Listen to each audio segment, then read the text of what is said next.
The third question, and probably I would like Dhaval to start with. So, what can I do to help my job prospects after the pandemic situation? So, what So this particular question is also again very common.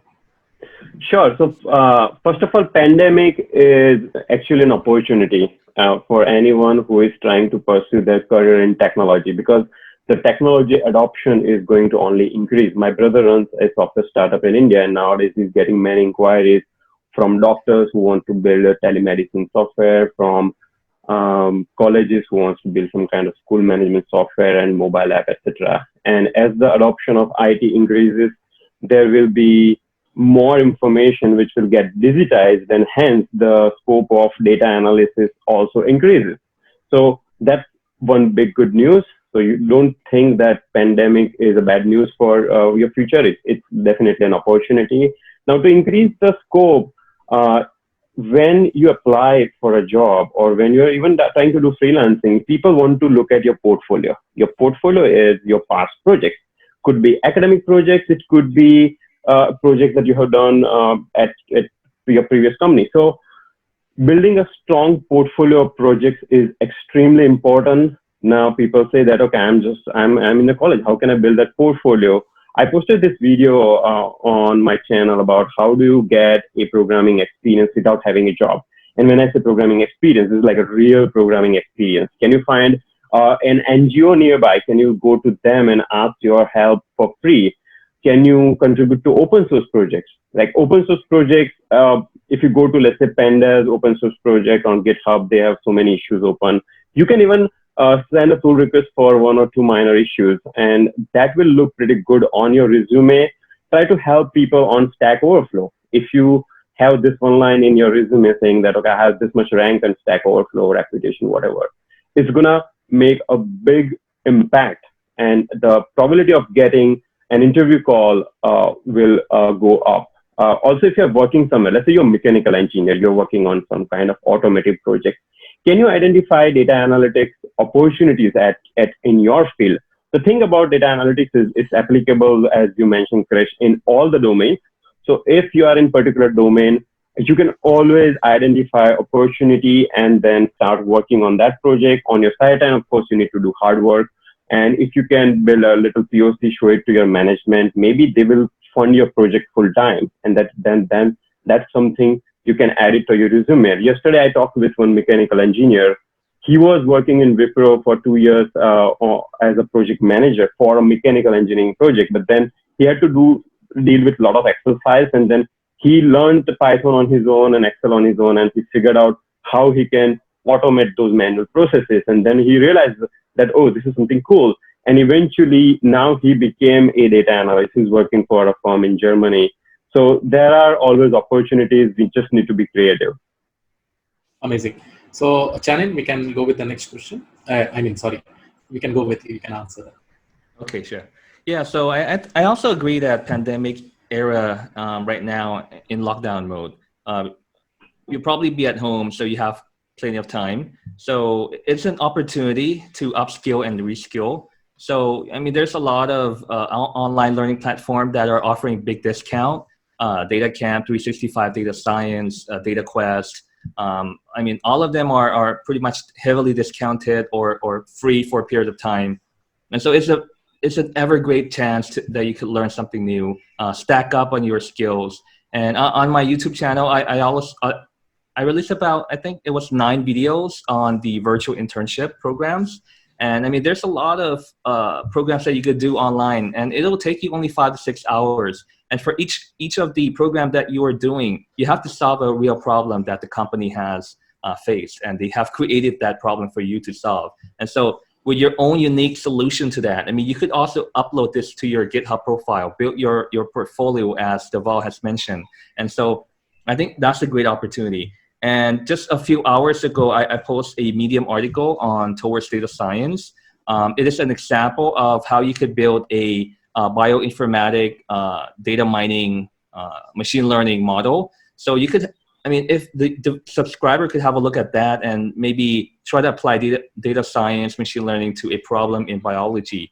And I mean, you could also put this in your portfolio. So try and play around with various domains and fields, and you might pick up some novel approach that you could reapply to another domain. Like for example, in bioinformatics and biology, there's a lot of techniques in natural language processing that I see that they are applying that in order to design a new drug. So it's pretty amazing. I mean, just using NLP and then using that to create a new molecule. I mean, who would have thought that, right? So it's a merger of kind of like translating one area to another. I mean, try to mix and match. I mean, you might create something innovative. Yeah, so it's pretty cool. Amazing. So Ken? Yeah, I'd like to echo what both Chandan and Dhaval are saying particularly about the virtual internships and finding new opportunities to create value for companies. I think that one of the important things that we have to think about is how do we solve problems?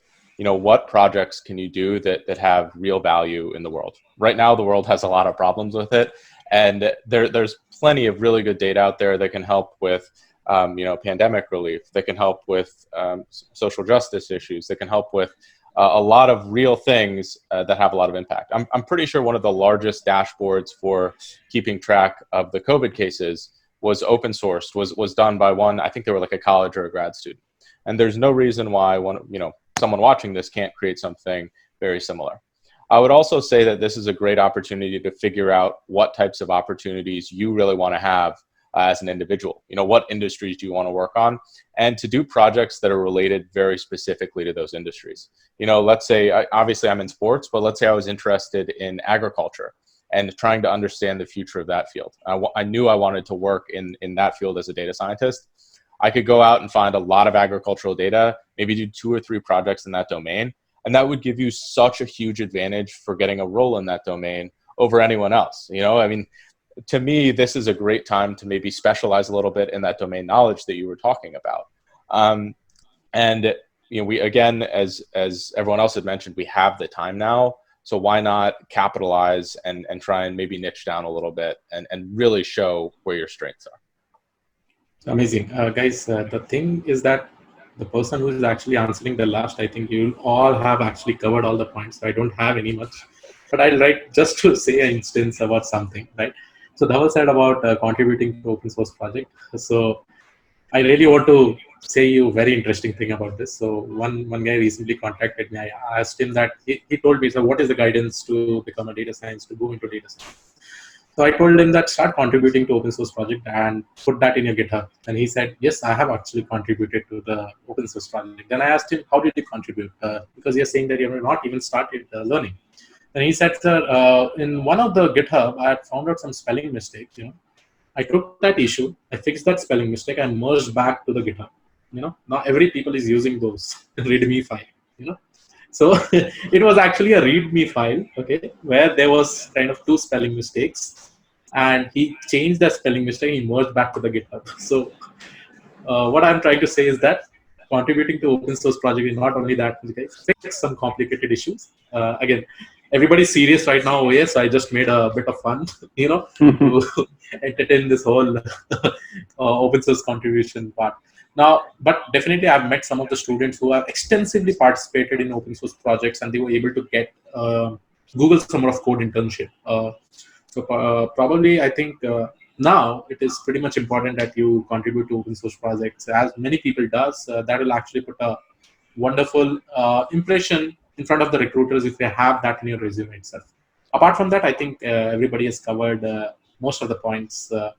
So I would like to add one point, which is making connections is also very important. If you have any conference going on, I know we are in lockdown, but once it's open, so there are a lot of conferences going on around Python, data science, and so on.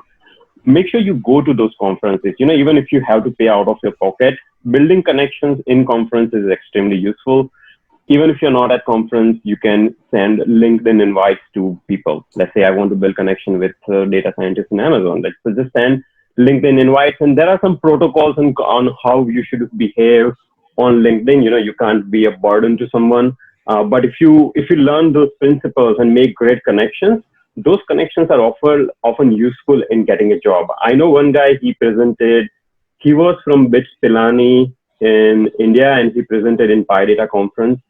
and he got a lot of job offers just in the conference itself because he was one of the speakers. Now, if you're not speaking, even then it's fine. You can just go talk to people. So building connections, extremely important.